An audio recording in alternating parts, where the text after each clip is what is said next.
আল্লাহুস সামাদ, আল্লাহুস সামাদ, সূরা ইখলাসের ছোট্ট একটি আয়াত। আল্লাহুস সামাদ অত্যন্ত ইম্পর্টেন্ট, অত্যন্ত পাওয়ারফুল, অত্যন্ত স্ট্রং একটি আয়াত। এই আয়াতের মাধ্যমে আপনি অকল্পনীয় কাজ করতে পারেন, যেই কাজ করার জন্য আপনাকে প্রচুর থেকে প্রচুর পরিমাণে কষ্ট করতে হয়, সময় বের করতে হয়, অর্থ খরচ করতে হয়। এই কাজটা আপনি অল্পতেই করে ফেলতে পারেন। সেজন্য আপনাকে একটি জিনিস লাগবে, সেটা হচ্ছে কাঁসার থালা। এখন আমাদের দেশে কাঁসার থালা নাই বললে চলে, কাঁসার থালা লাগবে। আমার দাদা, আমি দেখেছি নিজের চোখে, যখন কোনো মানুষকে কুকুরে কামড় দিত, কুকুরে কামড় দিলে কোনো লোক, সেই লোক আমার দাদার কাছে আসতো এবং আমার দাদা এই আল্লাহুস সামাদ, আমার দাদাকে আমি দেখেছি ওই লোকের পিঠে, ওই লোকটা বসলে তার পিঠের উপরে কাঁসার থালাটাকে বসায় দিত। ওইটা ওখানে আঠার মতো লেগে থাকতো। যতক্ষণ না পর্যন্ত কুকুরের বিষ কামড়ে দিল, সেখানে যে বিষ লাগলো তার বডিতে, ও বিষ যতক্ষণ পানি হয়ে গলে না যাবে অতক্ষণ ওই কাঁসার থালা পিঠ থেকে নামতো না। আমি দেখেছি, এটা বাস্তবে আমার নিজস্ব অভিজ্ঞতা। প্রায় সময় এরকম আসতো। এখন তো কুকুর টুকুর মানুষকে কামড়ায় না, আগে প্রায়ই কামড়াইতো।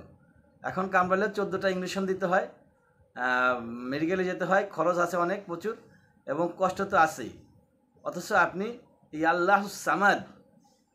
আল্লাহুস সামাদের মাধ্যমে আপনি সেই কুকুরের বিষ আপনার শরীর থেকে সম্পূর্ণরূপে ব্যানিশ করে দিতে পারেন। সিস্টেমটা হচ্ছে কি, একটু মনোযোগ সহকারে শুনতে হবে। সিস্টেমটা হচ্ছে, আপনাকে একটা কাঁসার থালা নিতে হবে। অবশ্যই কাঁসার থালাটা পরিষ্কার পরিচ্ছন্ন থাকতে হবে, সম্পূর্ণভাবে পরিষ্কার করে নিতে হবে। এটাকে হচ্ছে সাবান হোক, পাউডার হোক বা ছাই হোক, আপনি এনি কাইন্ড অফ ওয়ে, যেইভাবেই আপনি পারেন এটাকে সম্পূর্ণভাবে পরিচ্ছন্ন করে নেবেন। নেওয়ার পরে এটা কারো স্পর্শ করা যাবে না, আপনি ছাড়া, মানে যিনি আমলটা করবেন ইনি ছাড়া আর কারো স্পর্শ করা নিষেধ।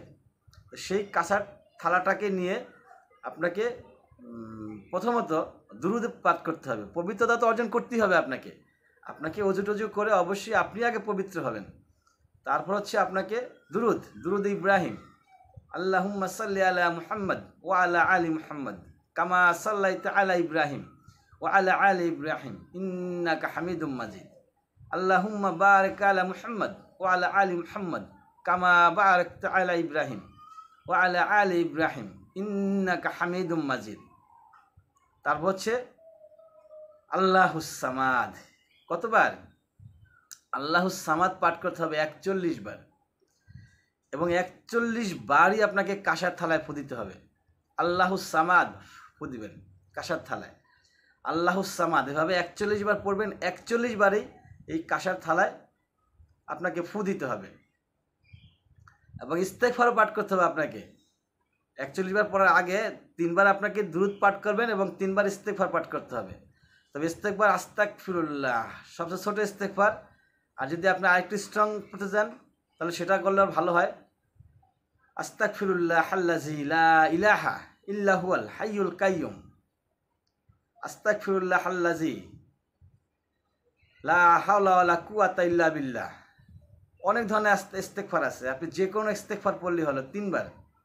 আস্তাগফিরুল্লাহ রাব্বি মিন কুল্লি জামবি ওয়া আতুবু ইলাইহি লা হাওলা ওয়ালা কুওয়াতা ইল্লা বিল্লাহ। অনেক ধরনের ইস্তেগফার আছে, যে কোনো ইস্তেগফার আপনি 3 বার পাঠ করতে পারেন। 3 বার পাঠ করতে হবে, 3 বার ইস্তেগফার, 3 বার দুরূদ, তারপর হচ্ছে 41 বার আল্লাহুস সামাদ। 41 বার পড়ে 41 বারই আপনাকে ফু দিতে হবে।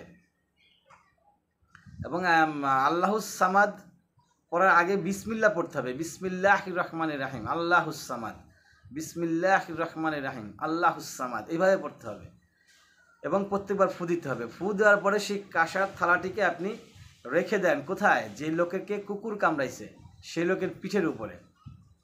লোকটাকে খালি গায়ে করতে হবে, লোকটার পিঠে কোনো কাপড় থাকতে পারবে না, পিঠে কাপড় থাকবে না, এবং সেখানে আপনি যখন রেখে দিবেন কাঁসার থালাটা চুম্বকের মতো আটকে যাবে। আমি দেখেছি, বাস্তব অভিজ্ঞতা আছে আমার।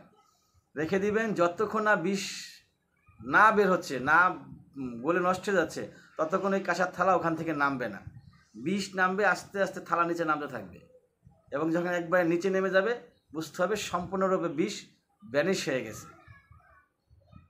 ওয়া আখির দাওয়ানা আলহামদুলিল্লাহি রাব্বিল আলামিন।